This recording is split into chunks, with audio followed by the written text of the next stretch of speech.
Sebagai negeri multietnis, Indonesia memiliki identitas budaya dan kebiasaan masyarakat yang sangat beragam. Begitu juga dengan nelayan yang tinggal di Pulau Bawean. Mereka hidup dan berkembang sesuai dengan kearifan yang sudah diwariskan secara turun-temurun. Di Pulau Bawean, mayoritas masyarakatnya bermata pencarian sebagai nelayan. Dan hari ini saya akan mengikuti kegiatan para nelayan cumi menggunakan alat serba tradisional. Ikuti jejak saya, jejak petualang. Nelayan Bawean mengarungi laut dengan kapal kecil yang disebut jukong, atau dikenal juga dengan nama jukung, alias perahu kecil yang terbuat dari kayu.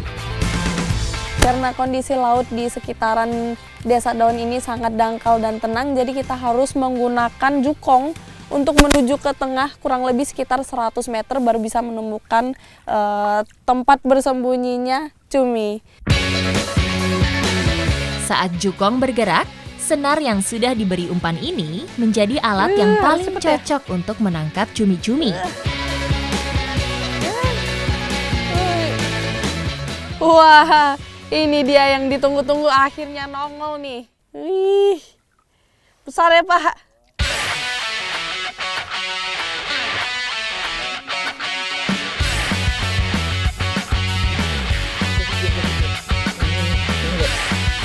Pak, berat banget Pak. Wow.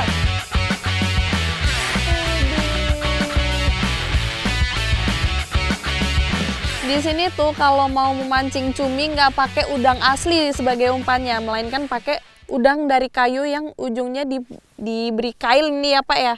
Ini kailnya banyak banget karena kalau pakai udang asli itu gampang hancur dan nggak bisa menangkap cuminya gitu.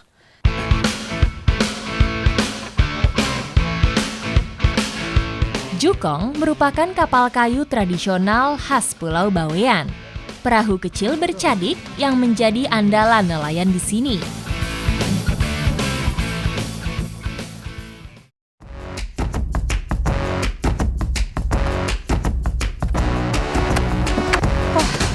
Capek juga ternyata.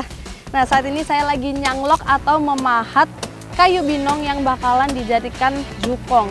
Nah, bikin jukong itu emang cuma pakai kayu binong yang cuma ditemuin di tempat ini aja nih. Kenapa pakai kayu ini? Karena struktur kayunya itu lembek, mudah untuk dipahat. Tapi anehnya kayu ini tuh justru kuat sekali kalau ada di laut. Kalau terkena air laut itu bisa awet sampai 50 tahun. Pohon binong adalah bahan utama pembuatan jukong karena bertekstur halus dan mudah dibentuk. Jadi kayu binong yang akan dibikin jukong ini panjangnya sekitar 7 meter dan tanpa perlu ada sambungan sama sekali nih. Ini dari satu batang pohon yang utuh.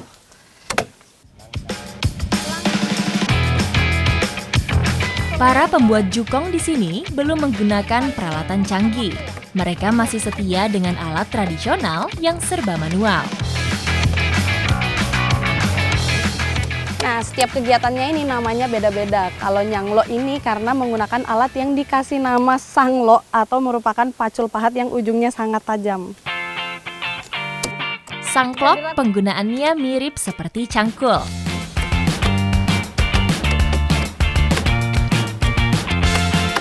Salah satu proses yang paling memakan waktu adalah membuat serangnya atau profil depan dan belakang dari jukong. Jadi harus dibikin sesimetris mungkin karena kalau miring sedikit itu bisa membuat perahu lebih tidak seimbang dan jalannya itu oleng-oleng. Pembuatan jukong di Pulau Bawean dilakukan secara turun-temurun. Untuk membuat satu jukong ini perlu gotong royong dari beberapa orang, apalagi karena kayunya berat sekali, jadi harus kerjasama nih untuk membalikan kayunya saja nih. Bobot satu buah jukong bisa mencapai kurang lebih 1,5 ton. Dengan beban seberat itu, pembuatan jukong harus dilakukan oleh banyak orang. Yes, aman.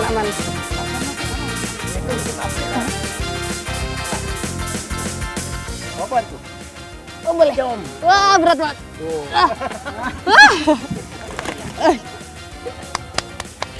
Oke, ini harus diganjel pakai kayu juga biar nggak oleng-oleng kapalnya waktu diproses pemahatan. Nah, ini dibalik untuk merapikan nih, yang tengahnya nih bakal dicongkel-congkel keluar sampai berbentuk cekung.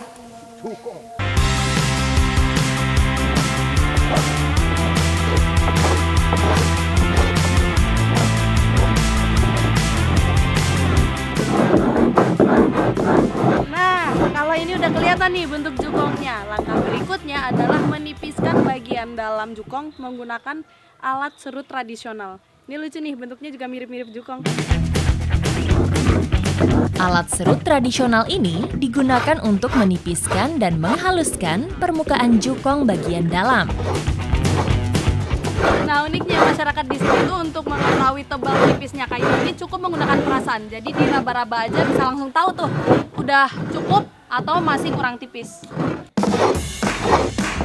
Jika dirasa belum cukup tipis, jukong kembali diserut dengan merata.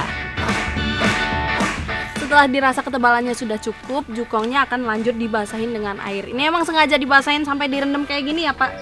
Fungsinya untuk melembekkan kayu supaya bisa diregangkan.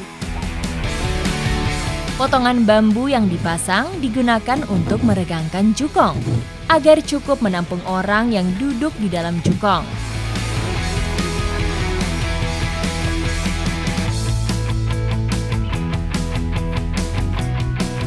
Ini ya Pak.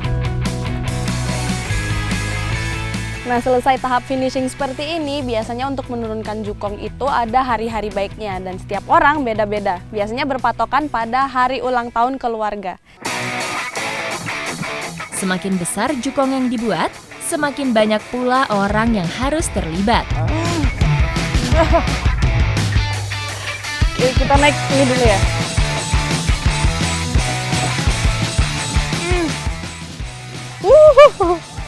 Menurunkan jukong ini biasanya memerlukan bantuan beberapa orang dan waktunya pun juga ditentukan ya Pak. Iya, iya. Kalau ini pagi karena anak Bapak itu lahirnya pagi. Pemilik tidak sembarangan menurunkan jukong ke pesisir. Mereka akan memilih hari terbaik agar jukong selalu membawa keberuntungan. Setelah jukongnya diturunkan, lanjut sekarang merakit mesin di atas jukong yang sudah diturunkan di air yang lagi surut ini. Jadi nanti waktu airnya pasang udah tinggal siap ya Pak? Nah.